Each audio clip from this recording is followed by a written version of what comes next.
signs are a familiar sight on Missouri roads and highways. The signs often honor lives lost. MoDOT is planning to get rid of those signs, but one family is asking the state to reconsider. First Alert 4's Alexis Zotto sat down with the family of a man murdered in St. Louis who says the signs are more than just a beautification program. It was a memory. The sign at 270 and Dunn Road in North St. Louis County is a daily reminder for the Robinson family. He was my baby. Rhonda Robinson's son, Breon, was murdered in St. Louis City in 2018.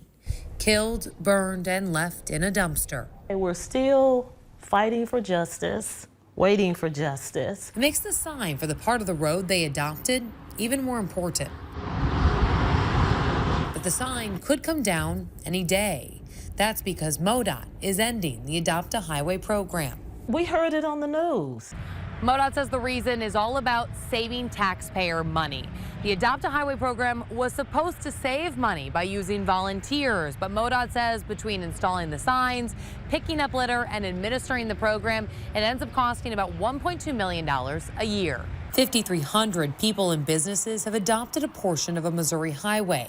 Last year, MoDOT paused the program after criticism over a sign honoring Kevin Johnson, a man convicted and executed for the murder of a Kirkwood police sergeant. Don't make everybody else suffer because you made a mistake. The Robinsons go every Sunday after church to check if anyone's littered. But when they do, guess what? We clean them up, and then I get on the computer, and I actually report that I cleaned them up. But MoDOT says their review of the program found on average, most only do it once a year. MoDOT will implement a new program, organizing group cleanup efforts instead. But they will allow people to still pay to sponsor a highway.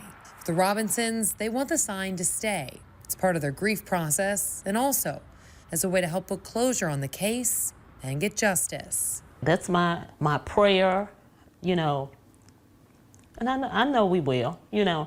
It's a lot of people out there that know stuff, that know Breon. In Florissant, Alexis Zotto, First Alert 4.